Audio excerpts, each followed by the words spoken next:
Emily pushed through the hubbub of the crowd, passing by several outdoor food stalls. The aroma of grilled beef and roasted bell peppers mingled in the air. The outdoor food stalls were set up outside the storefronts. Groups of people, in twos and threes, sat on green plastic chairs. Above their heads were the yellowish lights strung up, and the place was filled with the din of voices. This was the hustle and bustle of everyday life. This was the first time Emily had seen such a scene. Her heart seemed to be struck by something, and she quickly took out her drawing board. While that feeling was still there, she started to paint with the brush in her hand. Beneath the simple plastic awning were the sounds of laughter and joy, the smell of grilled food, and the relaxation after a long day of tiredness. There was a strange light in Emily's eyes. She stood under the street tree outside the outdoor food stall. Although she wasn't one of those people, she still felt the beauty of life. As Emily painted, she only felt a twinge of pain in her stomach. She didn't take this pain seriously. She just thought that her stomach, which was used to the food in the upper town, hadn't fully adapted to the new environment yet. However, the next second, she only felt a darkness before her eyes, and finally heard the voice of the person across from her. Someone fainted. When she woke up, all she saw was white. A nurse was pulling out the needle beside her. When the nurse saw that she was awake, she said softly, "You're awake. What happened to me?" Emily also noticed that she was in a hospital room. There was a faint pain coming from her abdomen. Her gaze quickly found her drawing board, on which was a half-finished painting. "Appendicitis. You're okay now. Just have a good rest," the nurse said. Emily was taken aback. Her usually calm and composed face showed embarrassment this time. "I don't have the money to pay the medical bills. Hospitals surely don't allow credit." "A very handsome man paid the medical bills for you. Is he your boyfriend? He was really nervous when he brought you here," the nurse said. Emily was a bit surprised. A handsome person paid the medical bills for her. And was he her boyfriend? She fainted on the roadside. In such a situation, the emergency contact would surely be called. She had forgotten to change her emergency contact. And it was Alex. Alex was Emily's ex-boyfriend and also something like a half-brother. She was adopted by the Smith family when she was 11 years old. The Smith family was wealthy. Legally, an adopted child has the right to inherit. So she just changed her last name to Smith and wasn't added to the Smith family's household register. When she was 16, she got together with Alex, and the Smith family didn't have any objections. They had a 10-year relationship, but they broke up some time ago, and she was also kicked out of the Smith family. Thinking of Alex, Emily gave a bitter smile. Life is really full of unexpected twists and turns. "You seem to be in a good mood. When you heard the nurse say that someone paid the medical bills for you, you automatically thought it was Alex. You must be really disappointed." Someone pushed the door open and came in. The cold and sarcastic voice immediately reached Emily's ears. Emily looked up at the person coming in and smiled lightly. "I'm actually smiling bitterly. I'm mourning my lost love." The person who came in was wearing a black overcoat, with a narrow waist and long legs. Inside was a black suit. With his deep and handsome features, he should have given people a pleasing feeling. But at the moment, his almond-shaped eyes were full of sarcasm. Adding a bit of aggressiveness, Emily realized she had made a mistake. So it was her enemy who paid the medical bills. So she smiled even more sincerely. Over the years in the Smith family, what she had learned the most was etiquette. She said politely, "Thank you for paying my medical bills." Ryan sat down beside her and sneered. "Now that you know it's me, are you feeling very disappointed?" "Not really. I'm just curious," Emily said. Emily looked at the prickly man in front of her with a pair of cold eyes, staring at him in confusion and full of inquiry. "As far as I know, I should be among the top 3 people you hate the most, right?" Top 3. That was a modest statement. The handsome man in front of her was named Ryan. Back then, he lived in the same neighborhood as the Smith family. Before Emily came to the Smith family, this guy was a very influential little bully, always picking on Alex during their teenage years. At that time, Emily had just arrived at the Smith family. Although she was just a girl, she grew up in a chaotic street area, and the darkness she had seen was not something these rich young masters could compare to. With such a good opportunity to repay the Smith family's kindness, Emily naturally wouldn't miss it. Before long, The little bully was bullied by Emily so much that he lost 2 front teeth. Emily led Alex to a successful revolution and severely suppressed this little bully. From then on, Alex treated Emily very well. Since then, the battle between the two sides had been launched. And it didn't stop until Ryan went abroad to study in his senior year of high school. 3 years ago, Ryan returned to the country and took over the Ryan family's company. The first thing he did was to suppress the Smith family. And at that time, she had already joined the company. So there was naturally a new round of conflicts between the two sides. Every time there was a party in the social circle, Emily could see this guy's eyes that looked like he wanted to eat people. It was really interesting. People really can't get rid of their childhood shadows. Even though Ryan was a successful person, he pretended to be gentle, handsome, and magnanimous in front of outsiders. But as soon as he was in front of Emily, he would turn back into that teenage bully. And his provocation couldn't be hidden at all. That's why Emily was so surprised. She was surprised that the other party was actually willing to pay her medical bills, and didn't ask the doctor to perform a lobotomy on her. Hearing Emily's question, Ryan's expression didn't change. He still had that sarcastic look on his face and said, "I just think you still have some use for me." "Use for you?" Emily spread her hands and laughed easily. "With my current reputation, what use could I be? Let's make it clear first. It was too much of a loss to sell both my skills and my body before. I've decided that from now on, I'll only sell my skills and not my body. If it's for you, Mr. Ryan, I can sell my body but not my skills." Her tone was extremely relaxed, as if going from a person of high status to being shunned by everyone hadn't had any impact on her at all. And she could even calmly joke about it. Ryan's gaze slid over her pale face. The sarcastic words he originally wanted to say were swallowed back. His hand involuntarily clenched into a fist. And he said expressionlessly, "I need you to help me deal with the Smith family." Emily actually had already guessed it. She looked at Ryan and explained, "When I say selling my skills, I mean selling my paintings. There are no other services included." As Emily spoke, she took out her phone. "Let's add each other on WhatsApp. It'll be convenient for me to pay you back the money." Ryan didn't take out his phone. He looked at Emily, his tone faintly tinged with anger, and his eyes were like steel knives, staring straight at Emily. "Even though Alex treated you like this, you still want to protect him?" Emily laughed. "Mr. Ryan, you have a really unique perspective. Everyone outside is saying that I'm an ungrateful person who, with one stroke, caused the Smith family's stock price to plummet. How come, in your view, it's the Smith family that wronged me?" Ryan seemed to think of something and said sarcastically in a bad mood, "Don't read those words that flatter you if you don't have to. Reading too much of them will lower your IQ. Look at how stupid you've become now." How did words that insulted her turn into words that flattered her for being amazing? Emily was amused by these words.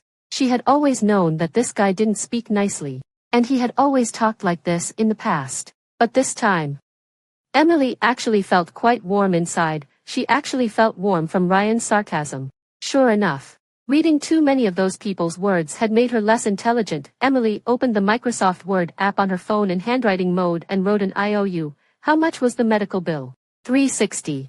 $600. Oh, let's just make it $1,600 for the medical bill and $400 as a favor fee. After Emily finished writing the IOU, she handed her phone to Ryan. "I really do appreciate you paying my medical bill this time." "Is my time really that worthless?" Emily said. "Legally speaking, this is an act of kindness.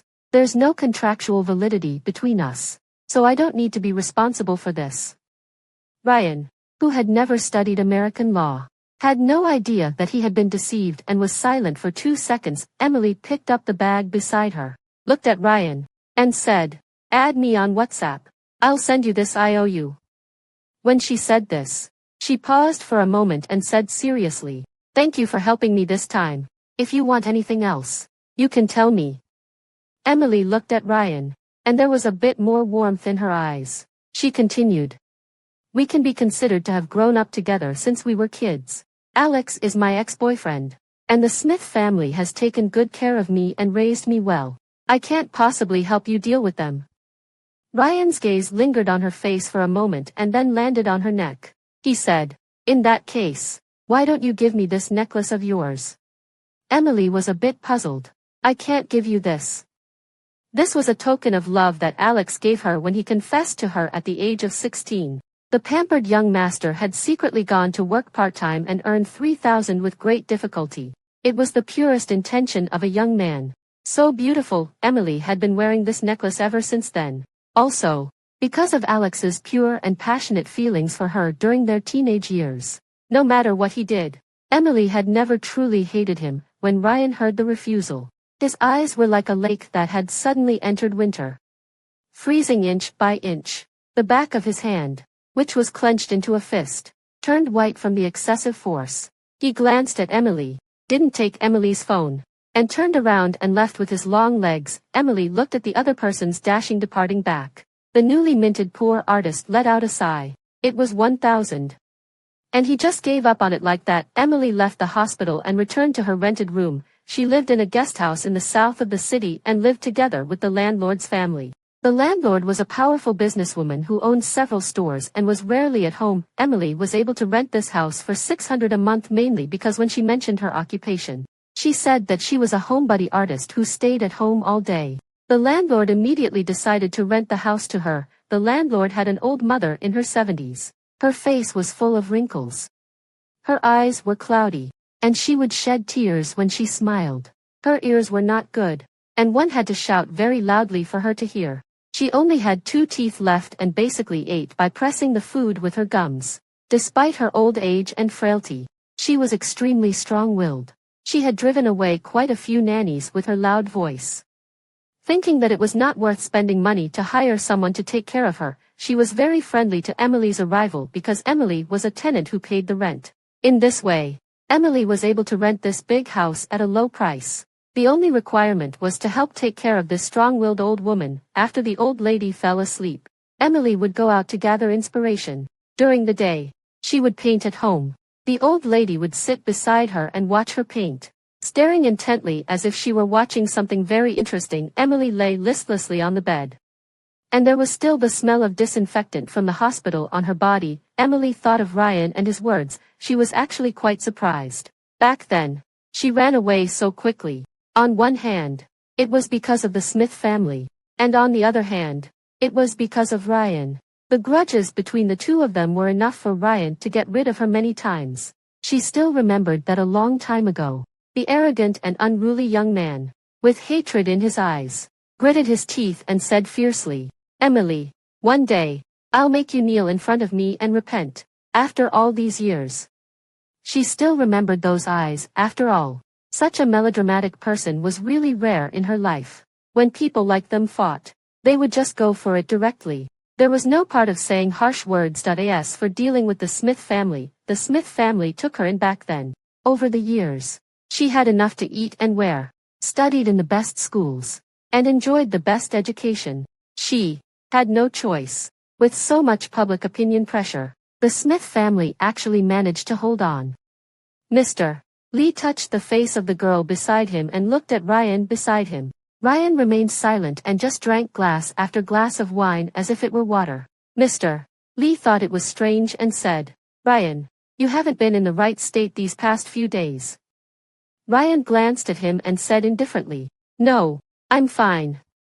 "You say you're fine, but in the past, when I asked this kind of question, you wouldn't even bother to answer. You would just look at me like I was an idiot. Now you're actually answering me seriously. I remember that you have a really bad relationship with the Smith family. Although they managed to hold on, they actually suffered huge losses. The eldest son of the Smith family even resorted to a marriage alliance for the family's benefit. Isn't that something to be happy about?" As he said this, Mr. Lee remembered something even more interesting and continued, "Come to think of it, it's a pity about the eldest son of the Smith family's childhood sweetheart. I've met her a few times. She's really like a passionate rose. She's captured the hearts of a lot of people, but she's also burned the hands of quite a few. Do you know, a lot of people were interested in her before, but she was dead set on following the eldest son of the Smith family. Now the Smith family has cast her aside." Mr. Lee clicked his tongue twice. It was hard to tell if he was sighing or taking pleasure in someone else's misfortune. He continued. A lot of people in the social circle are making fun of her. I just don't know where she's gone. Some people say that she was in a 10-year relationship with the eldest son of the Smith family. Although he said it was a marriage alliance, he actually secretly kept her as his mistress, turning the original partner into a mistress. The Smith family really didn't do this in a proper way. Mr. Lee thought of the appearance of that passionate Rose and seemed a bit regretful. It was hard to tell if Ryan was listening or not. There was no expression on his face all the time. His gaze rested quietly on the wine beside him, and it was hard to say what kind of mood he was in. It was no surprise that Emily was abandoned by the Smith family. Ryan had thought that he would be happy. But when he saw that person close her eyes and fall down, frowning weakly, he rushed up as if bewitched. He couldn't even remember clearly how he had taken her to the hospital. Ryan tilted his head back and finished the last glass of red wine and said, "She's not Alex's mistress." Emily left the Smith family, was sick, and didn't have the money to go to the hospital, which showed that she was no longer relying on Alex. 3 days after Ryan said this, he saw Emily and Alex climbing a mountain side by side. Alex was carrying a drawing board. The two of them were walking on the mountain path. Alex was wearing a black tracksuit, and Emily was wearing a red tracksuit. They were clearly wearing couple outfits, as if one of them being engaged had no impact on their relationship at all. After reaching the top of the mountain, Alex set up the drawing board for Emily. Emily started to paint, and Alex stood beside her and watched her. In the background was a forest that stretched from the ground to the sky, a vast expanse of green. Neat and orderly, Ryan stood on the stone steps and looked at them expressionlessly until Emily saw him. Emily even waved at him, looking like she had met an old friend. Alex stood beside her, and it seemed that he was saying something to Emily. They were a handsome man and a beautiful woman, and they still looked as perfect together as they had every time they appeared in the past. They were in a world of their own. And the outside world seemed like it was full of outsiders. The mountain breeze carried the fragrance of plants and trees. Ryan retracted his gaze and left. Emily watched Ryan leave and thought, as expected, this person doesn't care about the 1,000 debt. She had originally wanted to find an excuse to separate from Alex, but now she had to put that thought aside, thinking back to the old days. She used to be mean, shameless, and scheming, before she went to the Smith family. During those years on the streets, she managed to survive tenaciously with her own cunning, and now it seemed that she really couldn't bring herself to be tough anymore. It was completely different from what the outside world imagined. When Emily left the Smith family, there was indeed someone who was hysterical, but it wasn't her. From the very beginning, she didn't have a messy breakup with Alex, even though she had caught him in a compromising situation with another woman in bed, but Emily didn't care. The Smith family had given her so much. Whether she was thrown out by the Smith family to take the blame or her relationship with Alex was completely broken. There was a moment when it felt like she had paid off all her debts, and there was a kind of numb relief. This didn't mean that the other person could keep disturbing her life time and time again. They put it nicely, saying, "If we can't be lovers, we can be siblings." Emily felt disgusted today. The landlady accompanied the old lady to the hospital for a medical examination, so Emily just happened to have time to go out to gather inspiration. But not long after she went out, she met Alex. Alex clung to her persistently, looking like a loving older brother. "Let me carry the drawing board for you. I can carry it myself." "Emily, you're my sister. Even if we've broken up, I can't treat you like an outsider." Emily felt very uncomfortable, but in the end, she gave the drawing board to him and said, "I don't treat you like an outsider." "Good." Alex carried the drawing board and continued, "I used to carry the drawing board for you all the time." Emily didn't say anything. Out of the corner of her eye, she caught a glimpse of someone all the way to the top of the mountain. That person walked unhurriedly behind them, neither too far nor too close, and finally left quietly. In the end, that person still left. The name of that person circled twice on her lips, but in the end, she swallowed it back. Ryan received a strange phone call at night. On the other end of the phone was a familiar voice. "This is Emily, the one who owes you 1,000. Are you free now?" The voice on the other end of the phone was mixed with the howling wind and the rustling of leaves. She was still on the mountain. "No." Ryan stood up and picked up a cigarette. A sense of restlessness welled up in his heart. Oh, then forget it. It's so late. I'm sorry for bothering you. Her tone was a bit disappointed, just as Emily was about to hang up the phone. Ryan looked out the window. Outside was the black night sky. Under that night sky, there was a person standing alone, probably still carrying a drawing board. He lowered his eyes and slowly said, "After all these years, isn't there anyone you can turn to for help?" The person on the other end seemed to be taken aback for a moment when they heard this, and then chuckled softly. That gentle voice reached Ryan's ears, leaving a tingling feeling in his heart. "Yes. I'm really a failure at being a person. There's no one to turn to for help. I'm still at the second pavilion on Pine Mountain. If you don't come, and I get eaten by a wild animal, then you won't get your 1,000 back." When Ryan arrived, the dense sycamore trees on Pine Mountain let out waves of screams under the attack of the strong wind. The night sky was high, and there were only a few dim stars. Under the faint starlight, Emily wasn't in the pavilion. She was sitting on the steps, holding a drawing board, and focusing intently on painting, hearing the sound. She looked up and smiled immediately under the starlight. Her eyebrows and eyes relaxed. "I thought you wouldn't come." "If you thought I wouldn't come, why did you call me?" This was said with a lot of anger. When Emily saw that he was really angry, she immediately raised her hands in surrender. "I said the wrong thing. I called you because I was sure that you're a great person and wouldn't leave me alone." Ryan walked up to her and said irritably, "Let's go. I'm just here for that 1,000. Yes. It's 1,000. That can buy 2,000 hamburger buns." Emily put away her drawing board and stood up. Only then did Ryan notice that she had sprained her ankle, and her ankle was already swollen up. Looking like a hamburger bun, Ryan glanced at her. She was carrying the drawing board and was about to jump down on one foot. On these long mountain path steps, she actually dared to jump on one foot. "So you called me here to watch you perform a one-legged jump?" Ryan reached out and grabbed her arm.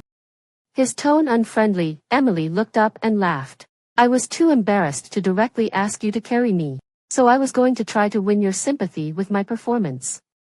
Ryan had a stern expression and said in a low voice, irritably, "Where's your dear Alex whom you're so desperately trying to protect?"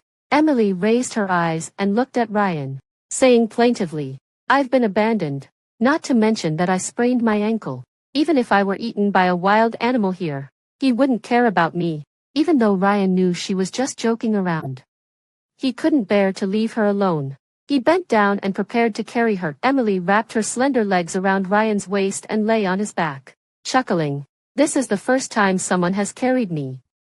"Ryan, hasn't your Alex ever carried you?" "When I was a kid, I stole hamburger buns. The store manager of that store hung me up for a whole day to teach me a lesson. Ever since then, I get scared whenever my body isn't under my own control." Ryan knew that Emily was adopted by the Smith family, but he didn't know that she had been treated like this when she was a child. In Ryan's mind, Emily had always been as fierce as a little wild animal when she was a child. He was silent for a moment and then asked, "Which store was it?" Emily laughed. "I was just kidding you. You actually believed it. That's too bad. I was going to send them a banner that says, 'Eliminating the scourge for the people.'" I don't know what about this sentence hit Emily's funny bone, and she laughed heartily. "I was indeed a bit of a troublemaker when I was a kid." The night wind was a bit cold. Emily curled up on Ryan's back to shelter from the wind and said intermittently, "I'm actually quite surprised that you came to help me. I wasn't very sensible when I was a kid. At that time, I had just gone from a homeless state to having a home, and I couldn't wait to prove that I was a useful person to the family. I didn't hold back when I fought with you, and I'm sorry for hurting you." The person who had been walking down the steps one step at a time paused for a moment, and then said sarcastically, "It sounds like I was some kind-hearted person who let you bully me at that time. Ha ha ha, that's true. You were really a little bully back then who thought the whole world should revolve around you. Luckily, I showed up in time. Otherwise, you would have been the childhood nightmare for so many people." Emily recalled the past and said, "To be honest, it was quite fun fighting with you, especially when I had you pinned down. Your face at that time, it felt so good to pinch it. Same here. Your face felt quite nice to pinch back then too." As Emily was talking, Ryan felt a touch on his shoulder. She had fallen asleep. Emily's head rested on Ryan's strong shoulder, and the delicate skin on her cheek unconsciously slid across his side neck, bringing a tingling sensation. The night sky above was still lofty and profound. Originally, there should have been the sound of the leaves rustling, but now, all he could hear was the faint and audible breath of the person on his back, hitting his skin, damp and warm, just like this.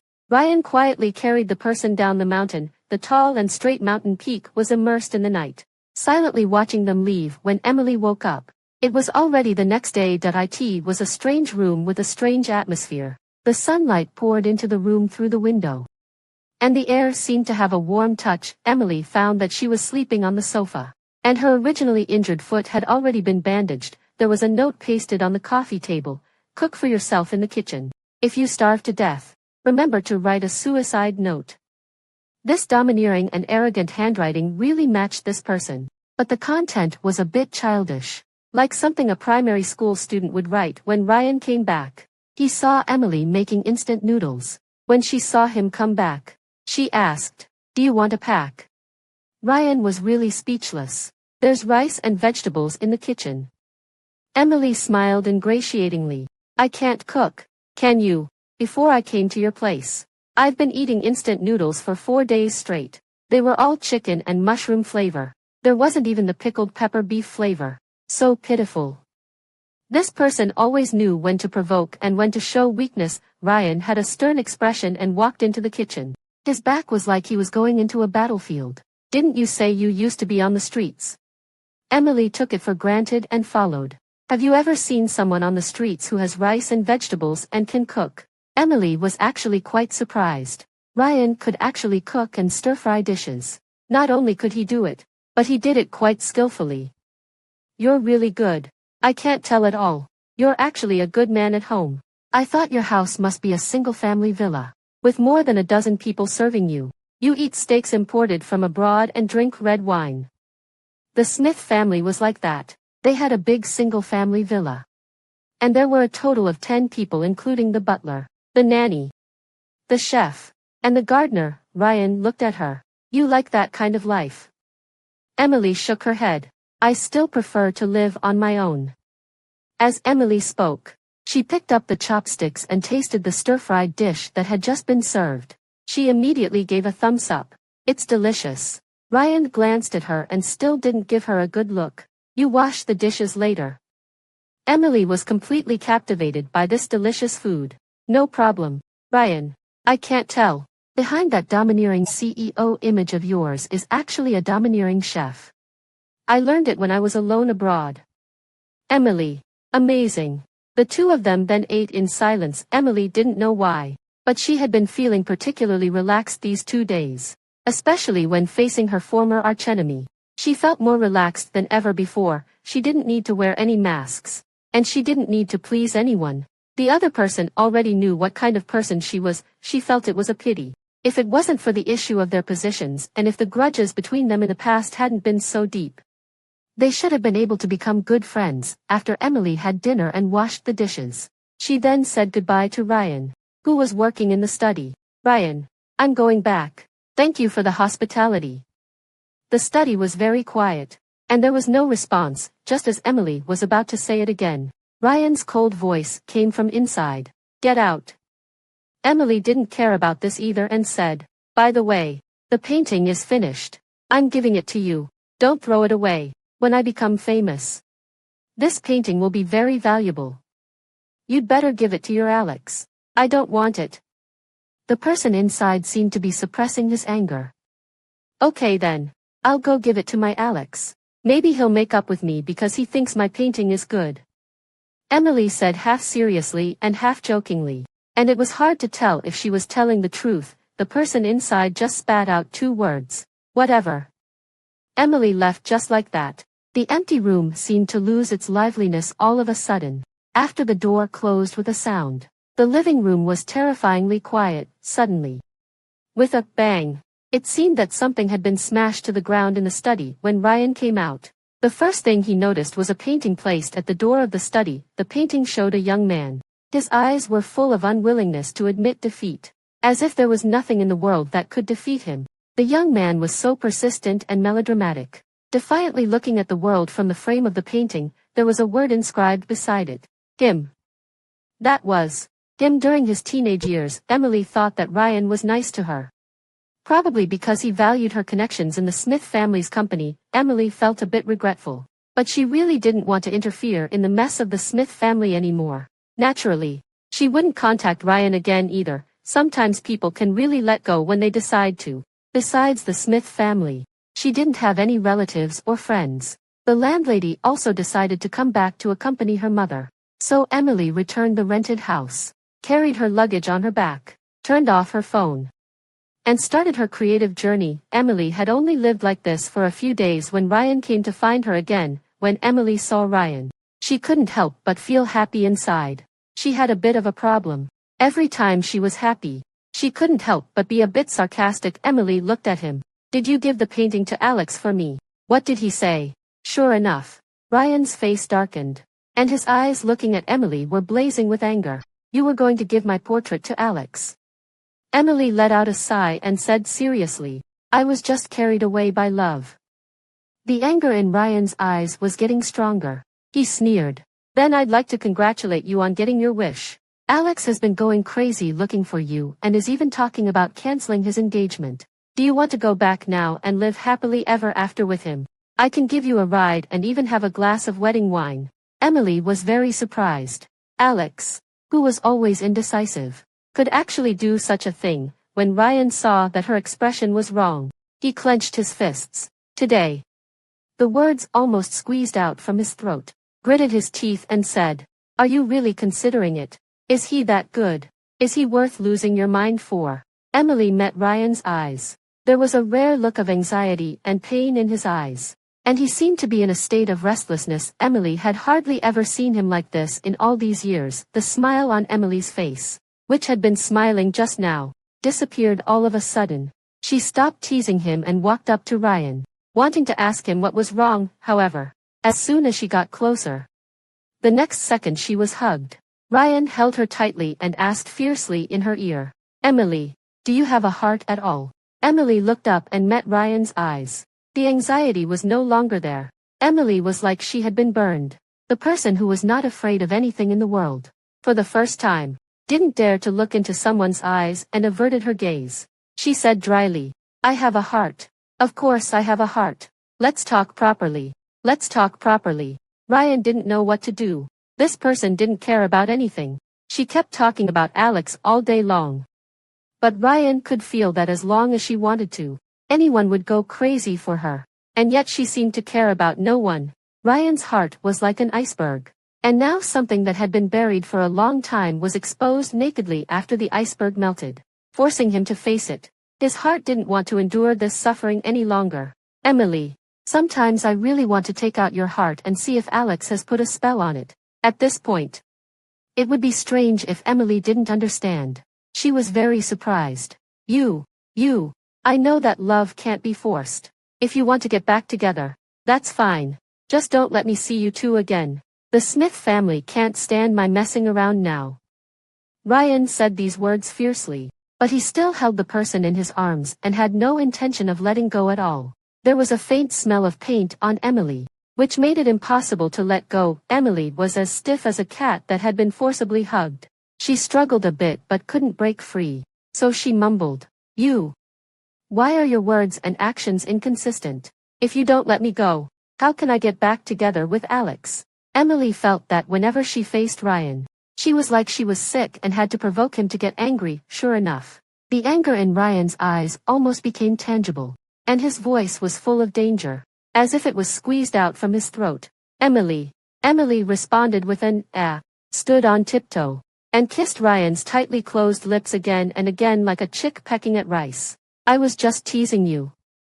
This time, the person who was as stunned as a wooden chicken became Ryan. Emily took the opportunity to quickly wriggle out of his arms and stuffed the drawing board into Ryan's arms. Let's go, Mr. Ryan. Today you're getting out of the single dog club. On such a big day, you should definitely cook a delicious meal. Right. Holding the drawing board, Ryan saw Emily walking beside him. Her whole face was red. and there was a glimmer of water in her eyes. He had seen her being fierce, angry, and smiling ingratiatingly. But he had never seen Emily like this before. Emily was actually just impulsive for a moment. Now she was equally shy. She looked at the sky and the ground, but not at Ryan. The warm sunset in the distance shone on everything around the street. As if everything was coated with a layer of warm color. Emily had a big meal in the evening and was so full that she lay on the sofa without moving. Seeing her like this, Ryan was both angry and amused. He reached out to rub her belly. Emily was like a drama queen, widening her eyes. Is this too soon? Ryan had black lines on his forehead and pulled her into his arms. I'm just rubbing your belly. What are you thinking about? Emily was held like a rag doll and was extremely uncomfortable. She tried to struggle. I also want to rub my belly. What are you thinking? These words were quite sharp. But Ryan saw that her ears and neck were all red. His heart was like it was being gently tickled by something soft. Both itchy and numb, Emily quieted down and lay on Ryan's strong chest. Listening to the rhythmic sound of his heartbeat, Emily fell asleep. Just like last time when she could fall asleep quickly while lying on Ryan's back, Ryan just looked at this person. And the more he looked, the more dissatisfied he felt in his heart. Slowly, he lowered his head and carefully kissed the hair of the person in his arms. From a long, long time ago, his heart had been completely occupied by this heartless person, but her gaze had never fallen on him. When he was young, he could only bully Alex again and again to get her to stop and notice him. He had met Alex this afternoon. The person who had once had everything always stood beside the person he loved with pride, reminding Ryan that he could never have this person. And now, at a party, Alex was so drunk that he lost consciousness, and the only name he kept calling was the same, Emily. Emily, as if she was the person he loved the most deeply. The scene was extremely awkward, but the people present were all shrewd. Even in such an awkward situation, the group of people didn't let the conversation die down. Instead, they all praised Alex's deep affection and said that with the many years of relationship between Emily and him, she would definitely come back to him. It was as if the name Emily would always be linked to the name Alex. At that moment, Ryan didn't want to be an outsider anymore. Ryan stroked the soft hair in his arms. He wanted to possess this person and also wanted to be possessed by this person. From his restless youth to this moment, the next second, Ryan saw the necklace around Emily's neck and thought of what had happened more than 10 years ago. That year, Emily was 16 years old and he was 18 years old. He had already realized his feelings. At that time, he knew that Emily lacked a sense of security and was afraid of poverty and hunger. He wanted to prove that without his family, he could also give her a well-off life. At the age of 18, he spent 3 months barely earning $3,000 and bought a necklace. He wrote her a love letter and asked her to meet that day. He waited for 4 hours, but she didn't come. When he went back, Emily was on Alex's arm, and the two of them were being congratulated by everyone. The ridiculous thing was that Alex gave Emily an identical necklace, and the necklace had the same origin as his. He stood not far away and watched as the excitement passed by him. Ryan and Emily were together. This news was even more shocking than when Alex and Emily broke up and Emily was kicked out of the Smith family. Over the years, whenever the names Emily and Ryan were put together, the key words were always confrontation, verbal sparring, and a tense atmosphere. However, they were together. Someone had seen with their own eyes that Ryan personally drove to pick up Emily. After picking her up, Ryan carried the drawing board and Emily held his hand. Their intimate state clearly showed that they were a couple. Ryan, are you really together? Mr. Lee was very embarrassed. After all, last time he had gossiped about Emily in front of him and said that Emily must have become Alex's mistress and that the original partner had become the mistress and so on. Who would have thought that in less than a month, not only did Emily not become a mistress, but she also successfully won over her former archenemy. Mr. Lee swallowed hard. He was Ryan's subordinate and had been following Ryan since he was a kid. You know, in the past, these two people would fight like mortal enemies whenever they met. There was not the slightest bit of ambiguity between them. He still remembered that when Emily first met Ryan, she tricked Ryan into losing 2 front teeth. During the tooth-changing period, Ryan didn't say a word for 2 months. He just stared at Emily intently and then beat up Alex. As a result, Alex also lost a front tooth. Later, Ryan went abroad. And the war between the two sides came to a halt after Ryan returned to the country. He was already a well-dressed and refined person. Everyone in the industry praised Ryan for his gentlemanly demeanor and the bearing of a noble young master. Emily had also grown into a passionate rose. Every move, every frown, and every smile of hers was so beautiful that it left everyone stunned. However, whenever these two people met, it was like a magic mirror that exposed the truth. Mr. Lee didn't quite believe it in his heart. Ryan, are you really together with Emily? I mean, sister-in-law. Ryan had drunk a little wine. Could this be fake? Mr. Lee said carefully. I'm just afraid that she'll cheat you again. After all, look at the current situation of the Smith family. I'm afraid she'll play the same old tricks. Have you forgotten how she's been cheating you for Alex's sake since she was a kid? Mr. Lee got angry when he mentioned this. I remember it clearly. That time, it was clearly Alex who provoked us first. But Emily fought with you until you were both covered in blood. The light in Ryan's eyes darkened. And he didn't say anything. He didn't even know what to say. After Ryan went back, he waited for a long time but didn't wait for Emily to come back. Emily had said that even if they were together, they shouldn't interfere in each other's lives. Ryan thought that she had been exploited too much by the Smith family before and felt sorry for her. So he naturally agreed. Now that she still hadn't come back, Ryan looked at his phone but still didn't make a call. However, after a while, he still went out. The places where Emily had been gathering inspiration these days were fixed. Ryan drove the car himself and slowly drove on the road. The car passed by the sounds of people drinking and playing finger-guessing games at the outdoor food stalls. Finally, at the traffic light at the crossroads, he found the familiar person. Emily was carrying a drawing board, and the person standing next to her was Alex. Ryan sat in the car and looked at the people over there. He watched the two of them chatting and laughing, and watched them looking at each other. He couldn't hear what they were saying, but he could feel that they were out of place with the surroundings. They were the ones who belonged in the same world. That it had always been like this. There was no anger, just waves of weariness sweeping over him. And no matter how hard he tried, as soon as Alex called her, she would turn back. Ryan took out his phone and sent a message. Ryan saw the person over there pick up the phone, look at the text message, and then start typing. Ryan quickly received a reply from the other side. Where are you? Emily. I'm almost back. Can I have some American grilled ribs for dinner tonight? Ryan was so angry that he laughed. He replied angrily, let's break up. Emily's text message came even faster this time. Be good. Not being able to make American grilled ribs isn't a big deal. I don't dislike you. Let's have American hamburger steak for dinner tonight. Ryan, break up. You can't make American hamburger steak either. This is a bit of a big deal. We can seriously consider the matter of breaking up. Ryan was really furious this time. Another text message from Emily came. I'm just teasing you. Are you too tired from cooking? I'll bring 2 packs of instant noodles later. Let's have instant noodles for dinner tonight. Do you want the braised beef flavor or the chicken and mushroom flavor? You can have it with your ex-boyfriend. I don't want to be the third wheel. Then get out of the car quickly. Let's have dinner together. The 3 of us. Emily's text message came quickly. Ryan looked up and saw Emily waving at him, smiling brightly. She was as beautiful as a magnolia flower blooming unrestrainedly in spring.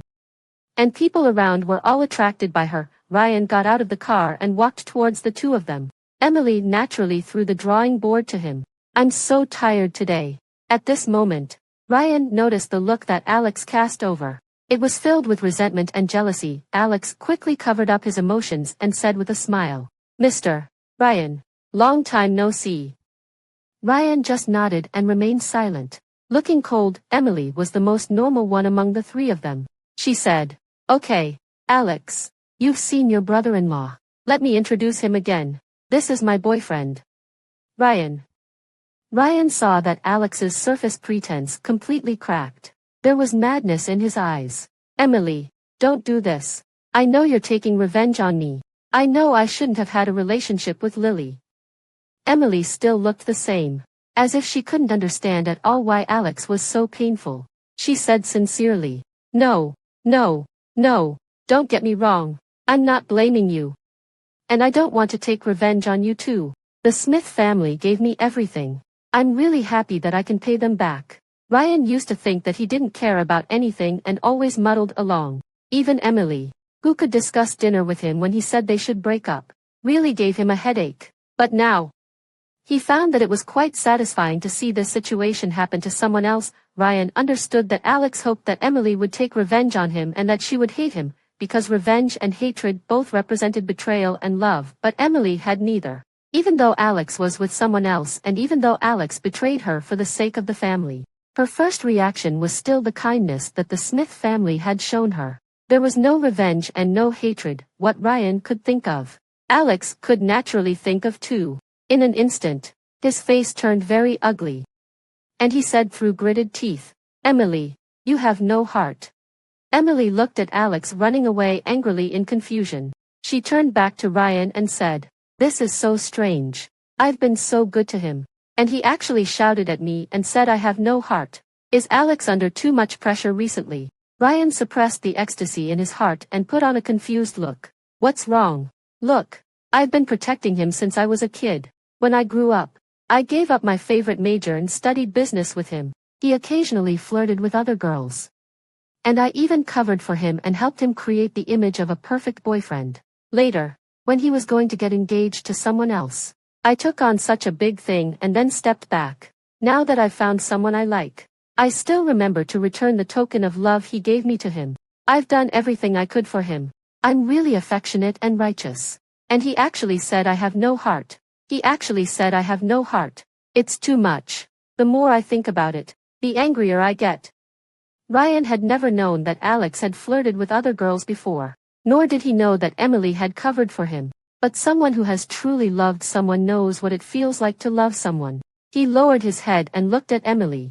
He thought that she looked more dazzling than the sunlight at this moment. He deliberately asked, "Emily, if I flirt with other girls?" Before Ryan could finish his sentence, he heard Emily looking at him with a dangerous look in her eyes. "I'll give you a chance to take it back and ask again. You must think carefully. After all, your family didn't adopt me and raise me up." Ryan's eyes were as calm as water.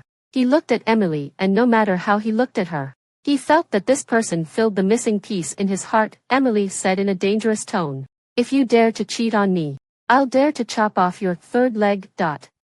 In this busy street with cars and people, in the bustling city, he just watched Emily's lips moving up and down.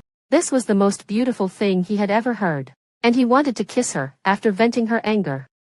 Emily saw Ryan's gaze and noticed what he was looking at. Her face turned red. She stood on tiptoe and quickly kissed Ryan. Okay, I definitely don't mean to have double standards for you and Alex," Emily said in a way that seemed to be for his own good.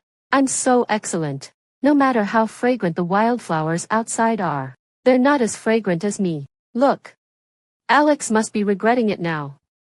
Ryan smiled. He understood Emily.